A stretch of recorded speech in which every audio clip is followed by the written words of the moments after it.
ដោយទទួលបានការណែនាំពីអាយដាមពេញពូនីរដ្ឋមន្ត្រីក្រសួងសាធារណការនិងដឹកជញ្ជូនអាយដាមសេនស៊ីហូតរដ្ឋលេខាធិការក្រសួងសាធារណការនិងដឹកជញ្ជូននិងជាប្រធានគណៈកម្មាធិការប្រយុទ្ធនឹងជំងឺអេដនិងគ្រឿងញៀនក្នុងវិស័យសាធារណការនិងដឹកជញ្ជូនអមដំណើរដោយអាយដាមម៉ាសិនហួតអាយដាមប៉ាទ្រីប៉ាស្តានអនុរដ្ឋលេខាធិការក្រសួងសាធារណការនិងដឹកជញ្ជូនសហការជាមួយអាជ្ញាធរជាតិប្រយុទ្ធនឹងជំងឺអេដអាជ្ញាធរជាតិប្រយុទ្ធប្រឆាំងគ្រឿងញៀនគណៈកម្មាធិការជាតិសុវត្ថិភាពចរាចរណ៍ផ្លូវគោកនិងអង្គការមូលនិធិថែទាំសុខភាពអ្នកជំងឺអេដបានចុះអប់រំផ្សព្វផ្សាយស្តីពីការទប់ស្កាត់ការរីករាលដាលមេរោគអេដនិងជំងឺអេដផលប៉ះពាល់នៃការប្រើប្រាស់គ្រឿងញៀនឧបករណ៍អេឡិចត្រូនិកនិងសារធាតុគីមីសម្រាប់ជក់និងស៊ីសានៅមន្ទីរសាធារណការនិងដឹកជញ្ជូនខេត្តព្រៃវែងនិងខេត្តស្វាយរៀងថ្ងៃទី12-13 ខែឧសភាឆ្នាំ2026គោលបំណងនៃការចុះផ្សព្វផ្សាយនេះគឺធ្វើឡើងដើម្បីជាការក្រើនរំលឹកដល់មន្ត្រីរាជការបុគ្គលិកនិងកម្មករនិងអ្នកបើកបរ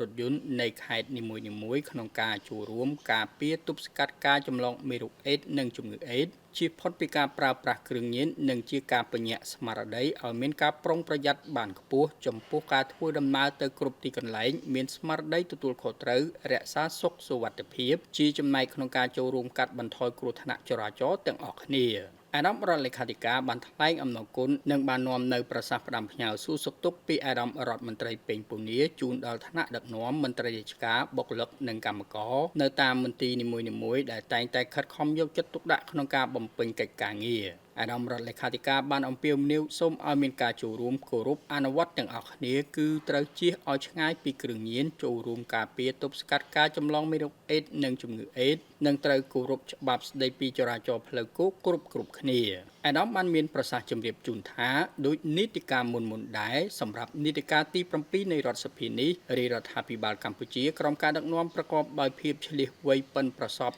និងធម៌ពលរបស់សម្ដេចមហាបវរធិបតីហ៊ុនម៉ាណែតនាយករដ្ឋមន្ត្រីនៃព្រះរាជាណាចក្រកម្ពុជាបានបន្តយកចិត្តទុកដាក់ការប្រយុទ្ធប្រឆាំងគ្រឿងញៀនខុសច្បាប់គឺជាអាទិភាពនយោបាយដ៏សំខាន់របស់ខ្លួនហើយរាជរដ្ឋាភិបាលក៏បានប្រកាសដាក់ចេញនៅប័ណ្ណបញ្ជាវិធានការស្តីពីយុទ្ធនាការប្រយុទ្ធប្រឆាំងគ្រឿងញៀនខុសច្បាប់នៅតាមក្រសួងស្ថាប័ននិងរដ្ឋបាលថ្នាក់ក្រោមជាតិដ៏ម៉ឺងម៉ាត់ដែលឡែកតាក់ទងទៅនឹងបញ្ហាមេរោគអេដជំងឺអេដអាដាមសេនស៊ីហូតបានមានប្រសាសន៍បញ្ជាក់ថារាជរដ្ឋាភិបាលកម្ពុជានិងអាជ្ញាធរជាតិប្រយុទ្ធនឹងជំងឺអេដក៏បានខិតខំប្រឹងប្រែងយ៉ាងខ្លាំងក្លាក្នុងការប្រយុទ្ធនឹងការរីករាលដាលមេរោគអេដនិងជំងឺអេដដែលបានឆ្លើយតបទៅនឹងយុទ្ធសាស្ត្របញ្ចកោណហើយក៏បានគ្រប់គ្រងទៅនឹងផែនការយុទ្ធសាស្ត្រជាតិទូលំទូលាយនិងពហុវិស័យដែលឡែកក្រសួងសាធារណការនិងដឹកជញ្ជូនបានបង្កើតនៅផែនការប្រតិបត្តិសកម្មភាពការងារដោយមានការផ្ដល់ផ្នែកបច្ចេកទេសពីអាជ្ញាធរជាតិប្រយុទ្ធនឹងជំងឺអេដក្នុងការផ្ដល់ចំណេះដឹងដល់ក្រុមការងារអេដថ្នាក់ក្រោមជាតិឲ្យមានសមត្ថភាព